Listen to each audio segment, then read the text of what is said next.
ಅದಕ್ಕೆ ಉತ್ತರ ನಾನು ಕೊಡ್ತೇನೆ ಮಿಸ್ಟರ್ ರಾಮನ್ ಅವರೇ. ಉತ್ತರ ನನ್ನ ಬಳಿ ಇದೆ. ಹೌದು, ಏಕೆ ಮಾಡಲೇಬೇಕು. ನಿನ್ನ ದೇಹದ ತುಂಬ ಕೋಳಿ ಬಿಚ್ಚಿನ ಸಂಚಲ ಬಂದು ನಿನ್ನ ನರನಾಡಿದವ ಅಸ್ತವ್ಯಸ್ತಗೊಳ್ಳಬೇಕು.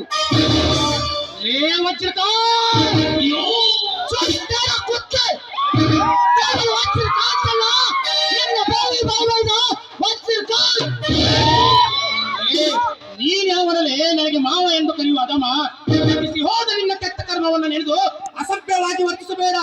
ಹೊರಟು ಹೋಗು ನಿನ್ನ ಮನೆಯಿಂದ. ಹೊರಟು ಹೋಗಲು ಬಂದಿಲ್ಲ ರಾಮಣ್ಣ, ಶಾಶ್ವತವಾಗಿ ಎಲ್ಲೆಲ್ಲ ಊರಿನೆಲ್ಲೆಲ್ಲ ಬಂದಿದ್ದೇನೆ. ಅರ್ಥಾತ್ ನಿನ್ನ ತಂದೆಯ ಕೊನೆಗೆ ತಾಳಿ ಕಟ್ಟಿ ಸಿಂಧೂರಿನಿಂದ ಸರ್ಕಾರಕ್ಕೆ ಬಂದಿದ್ದೇನೆ. ತಂಗಮ್ಮ, ಇದೇನಮ್ಮ ನೀವು ಆಡುವ ಮಾತು? ಅವರು ಹೇಳುವ ಮಾತು ಸತ್ಯವಿದೆ. ಎಂತಹ ತಪ್ಪು ಮಾಡಿದೆ ತಂಗಿ, ಎಂತಹ ತಪ್ಪು ಮಾಡಿದೆ. ಸಿಹಿ ನೀರಿನ ಸಾಗರದಲ್ಲಿ ತಿಮಿಂಗಿಲಿನ ಆರ್ಭಟ ಬೇಡಮ್ಮ, ಬೇಡ. ಇಂಥ ದೇಶದ್ರೋಹಿಗಳ ಸಹವಾಸ ಮಾಡುವುದು ತಪ್ಪು ತಂಗಿ, ತಪ್ಪು. ಏನು ಅರಿಯದ ಈ ನಿನ್ನ ನಿಷ್ಕಲವಾಸವಾದ ಮನಸ್ಸಿನಲ್ಲಿ ಪ್ರೀತಿ ಪ್ರೇಮ ಎಂದ ನಾಟಕ ಹೂಡಿ ನಾಳೆ ತನ್ನ ಕೆಟ್ಟ ಕಾರ್ಯ ಸಾಧಿಸಿದ ಮೇಲೆ ನಮ್ಮನ್ನೆಲ್ಲ ಅಧೋಗತಿಗೆ ನೂಕುವ ಸಂಚು ಅವನ ಕಣ್ಣಲ್ಲಿ ಎದ್ದು ಕಾಣುತ್ತಿದೆ ತಂಗಮ್ಮ, ಎದ್ದು ಕಾಣುತ್ತಿದೆ. ಏ ತಂಗಮ್ಮ, ತಂಗಮ್ಮ, ನಮ್ಮದು ಸ್ವಾತಂತ್ರ್ಯ ಹೋರಾಟಗಾರರ ಸಂಸಾರದ ಗೂಡು ತಂಗಮ್ಮ, ಸಂಸಾರದ ಗೂಡು. ಅಂತ ಗೂಡಿಗೆ ಈ ಗಿಡ ಬರಲು ನಾನು ಬಿಡುವುದಿಲ್ಲಮ್ಮ, ಈ ಗಿಡ ಬರಲು ನಾನು ಬಿಡುವುದಿಲ್ಲ. ತಂಗಿ, ನೀ ಇಟ್ಟ ಹೆಚ್ಚು ತಪ್ಪು ತಂಗಿ, ತಪ್ಪು. ಅಂದ್ರಿ ಏನು ನನ್ನ ಹೇಳುವ ಮಾತು? ನೀನು ಹೇಳಿದಂತೆ ಕೇಳುತ್ತಾ ಕುಳಿತುಕೊಳ್ಳೋದಕ್ಕೆ ನಾನೇನು ಸಣ್ಣ ಮಗುವಲ್ಲ. ನಾನು ವಯಸ್ಸಿಗೆ ಬಂದಿದ್ದೇನೆ. ಮೇಲಾಗಿ ಓದಿ ಸಮಾಜದ ಬಗ್ಗೆ ತಿಳಿದುಕೊಂಡಿರುವ ನಾರಿ ನಾನು. ತಂಗಮ್ಮ, ತಂಗಮ್ಮ, ತಂಗಮ್ಮ, ನೀನು ಮದುವೆ ಆಗುತ್ತೇನೆಂದು ಒಂದೇ ಒಂದು ಮಾತು ನನಗೆ ಹೇಳಿದ್ದಾರೆ. ಇದೇ ನಮ್ಮ ಕುರ್ನಿ ಗ್ರಾಮದ ಸಾವಯವ ಕೃಷಿ ರೈತ ನನ್ನ ಮಿತ್ರ ಶಿವಾನಂದ್ ನಿರಾಕಾರಿ ಅವರ ಮಗನಿಗೆ ಕೊಟ್ಟು ಮದುವೆ ಮಾಡುತ್ತಿದ್ದೆ. ಅವನು ಚಿಕ್ಕ ವಯಸ್ಸಿನಲ್ಲಿ ರೈತರ ಪರವಾಗಿ ಹೋರಾಟ ಮಾಡುತ್ತಾ ಕ್ರಾಂತಿಕಾರಿಯಾಗಿ ಬೆಳೆದಿದ್ದಾನೆ. ಅಂತವರಿಗೆ ಕೊಟ್ಟು ಮದುವೆ ಮಾಡುತ್ತಿದ್ದೆ. ತಂಗಮ್ಮ, ನೀ ನನ್ನ ಆಸೆಯನ್ನೆಲ್ಲ ಮಣ್ಣು ಪಾಲು ಮಾಡಿಬಿಟ್ಟೆ ತಂಗಿ, ಮಣ್ಣು ಪಾಲು ಮಾಡಿಬಿಟ್ಟೆ. ಏ ತಂಗಮ್ಮ, ನಿನ್ನ ಈ ಸುಖ ಸಂತೋಷಕ್ಕಾಗಿ, ಈ ನಿನ್ನ ಸುಖ ಮತ್ತು ಸಂತೋಷಕ್ಕಾಗಿ ಆಪರಿಯುತ್ತಿರುವ ಈ ನಿನ್ನ ಅಣ್ಣಂದಿರು ನಿನ್ನ ಪಾಲಿಗೆ ಸತ್ತಿದ್ದಾರೆ ನಮ್ಮ, ಸತ್ತಿದ್ದಾರೆ. ಈ ಸಮಾಜವೇ ಇಷ್ಟು. ಒಂದು ಹೆಣ್ಣು ಚಿಕ್ಕವಳಿದ್ದಾಗ ತಂದೆ ತಾಯಿ ಆಶ್ರಯದಲ್ಲಿ ಇರಬೇಕು. ಬೆಳೆದ ದೊಡ್ಡವಳಾದ್ಮೇಲೆ ಅಣ್ಣ ತಮ್ಮದ ಆಶ್ರಯದಲ್ಲಿ ಇರಬೇಕು. ಮುಂದೆ ಗಂಡನ ಆಶ್ರಯದಲ್ಲಿ.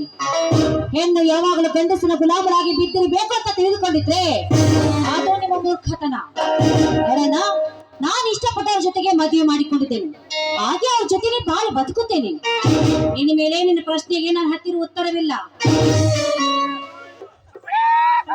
ತಂಗಮ್ಮ, ಏ ತಂಗಮ್ಮ, ಏನೂ ಅರಿಯದ ನಿನ್ನ ಮನಸ್ಸಿನಿಂದ ಇಂಥ ಮಾತುಗಳನ್ನು ಆಡಿದರೆ ನಾನು ಇದನ್ನೆಲ್ಲ ನಮ್ಮನ್ನು ಬೆರಳು ಚೀಪುವ ಮಗವಲ್ಲ ಕಣ್ಣಮ್ಮ, ಬೆರಳು ಚೀಪುವ ಮಗವಲ್ಲ.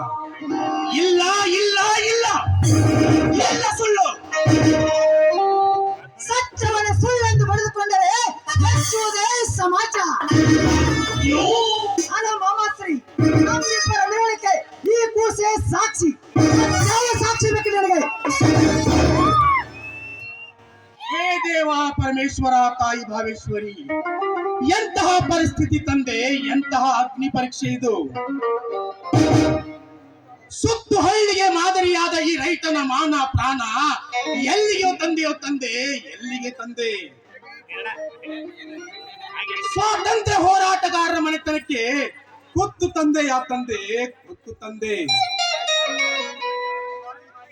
ಸ್ವಾಭಿಮಾನಿ ಪ್ರಗತಿಪರ ರೈತನಿಗೆ ಯಾವುದೋ ಬೀದಿ ಬಿಕಾರಿ ಬೊಟ್ಟು ಮಾಡಿ ತೋರಿಸುವಂತಾಯಿತಲ್ಲ ತಂದೆ, ಬೊಟ್ಟು ಮಾಡಿ ತೋರಿಸುವಂತಾಯಿತು. ಇಲ್ಲ, ನೀವಿನ್ನಿಲ್ಲಿ ಬರೆಯಿರಬಾರ್ದು, ನೀವಿನ್ನಿಲ್ಲಿ ಬರೆಯಿರಬಾರ್ದು. ಹೊತ್ತು ಹೋಗಿ ನನ್ನ ಮನೆಯಿಂದ.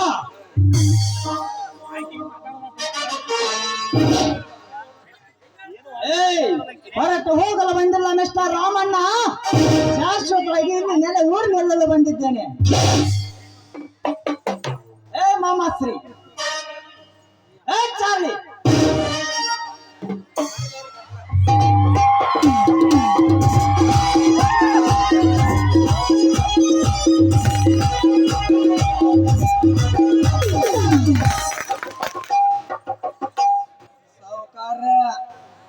ನೀವು ಸಿಗನೆಲ್ಲ ಮಾಡಿ ತರಿಸಿದ ಪಾಯಿಲ ನಮಗ್ ಬೇಕೈತ್ರಿ. ಬೇಕಾದ್ರೆ ತಗೊಂಡು ನೋಡ್ರಿ, ಕಣ್ಣ ತೆಗೆದು ಚೆನ್ನಾಗಿ ನೋಡ್ರಿ. ಎರಡು ಕಣ್ಣ ತೆಗೆದು ನೋಡತ್ ಹೇಳ್ರಿ ಅವ್ರಿಗೆ. ನೋಡು, ನಿನ್ನ ತಂದೆ ತಾಯಿ ನಿನ್ನ ತಂಗಿ ಸಿಂಚನಾಳ ಹೆಸರಿನಲ್ಲಿ ಬರೆದಿಟ್ಟಿರುವ ವಿಲ್ಲಿದು ಅದು ಈಗ ಸೀದಾ ನನ್ನ ಹೆಸರಿಗೆ ಟ್ರಾನ್ಸ್ಫರ್ ಮಾಡಲಾಗಿದೆ.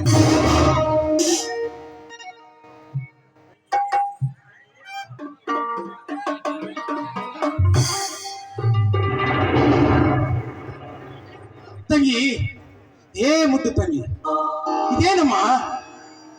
12 ತಲೆಮಾರಿನ ನಂತರ ನಮ್ಮ ಮನೆಯಲ್ಲಿ ಹೆಣ್ಣು ಮಗುವಾಗಿ ನೀನು ಜನಿಸಿದೆ.